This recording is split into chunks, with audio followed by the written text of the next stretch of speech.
कि कहो सखी ससुरा गइलू हां आई जाए है भीड़ में बुजुर्ग के भी संख्या मतलब बुजुर्ग के मन लायक भी हमार गीत होई बाकी अभी तनी नयका एक गो मारही के परी मजबूरी बा हमने के तो होटल वाला हो जा जौन खाई सब खियावे के परी तो सखी कहली कि कहो सखी ससुरा गइलू है तो कैसन बीतत तहार परिवार में तो लड़की कहत है शशि भैया तू सुनले बड़ा कि ना एक लाइन सुनाओ तनी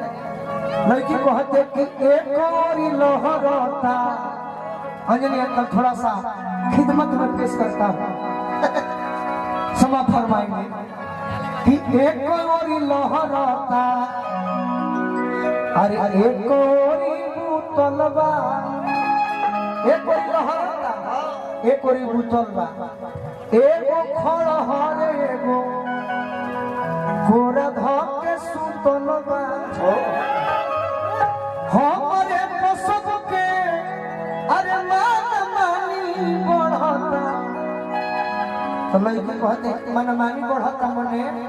तो लड़की कहतिया कि भगवान के जवानी चढ़ता अहे यारा के पानी चढ़ता इसमें कहीं है फुहर ये चटनी है चटनी चाटल जाला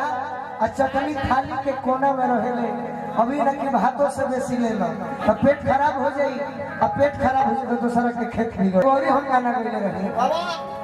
अजय पांडे जी भोजपुरी में केहू के जोड़ा ना लगल कर अजय पांडे नाम रहे वही तरी हम के रोहतास के अमर बारे मरल नहीं अमर बारे कलाकार मरते नहीं दफनाए जाते हैं कब्र खोद कर देखोगे तो हमेशा जिंदा पाए जाते हैं यही कलाकार है सारा हड्डी सर लगी जी कहीं हाँ हाँ हाँ प्रेम में अमर हो जाए उनकरे गीत गाओ रहे किसी सच्चा मकावे लुका अरे छत के ऊपर से अरे प्यार जब करे के बात बहरी आजा घर से बाकी यही लय के सहारा लेके हम हो एगो बात भैया कहले लेकिन धोखा देवे के फेरा में भी एक दिन पहले कहले कि देखो यार देखो मित्र तारा के हम छोड़ के जाता काहे हम निमन नहीं पहले जींस पहनत रही का प्यार करत रही और धोती देख के भड़कत दिया गलती ना हम गलती कोई नहीं कहत तारा लइका कि आज ना तो काल मिलब अरे पानी यही आस से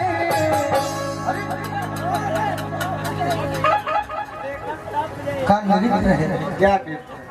बिरजू महाराज की सुपुत्री रही 8वां लड़की है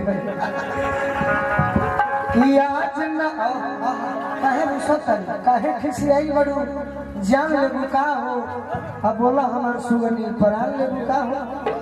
खिसियाई ना जले अरे खोइया माने भूखाई लईखी तोहर भरोसे आई लईखी आज बोलू राजा के देखा तरू तहतना मुंह चमकाव तरू तो हम हु दारू देखे खातिर खा खाई नहीं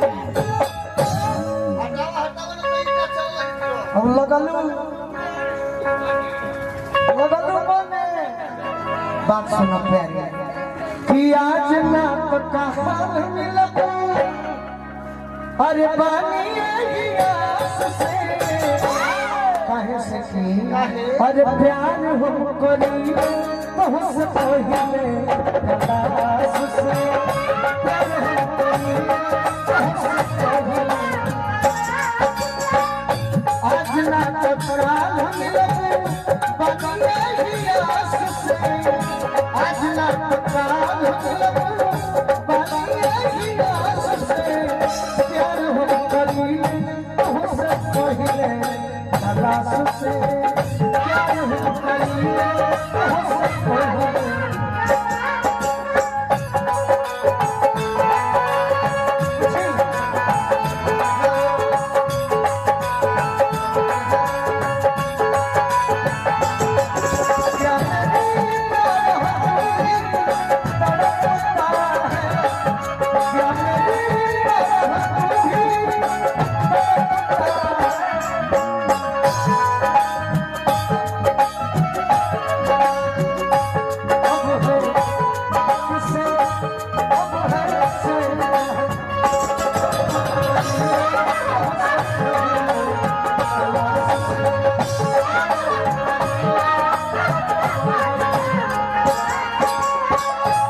आओ है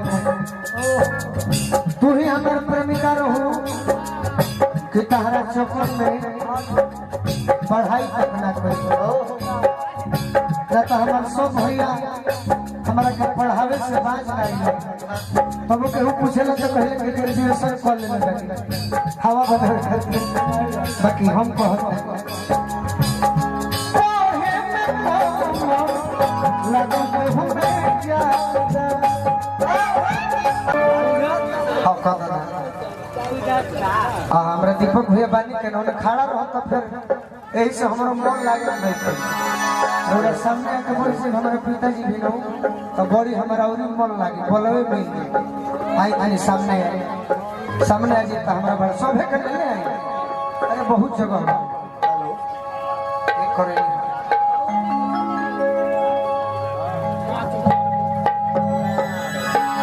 और तो नया हमारा नौजवान भाई को एक हेलो ये पुरान हो गया नया ना सुनाई है सुनाई हम नया सुनाए के फिर भाई नौजवान के मन लगे जैसे कि यूट्यूब बड़ा भाई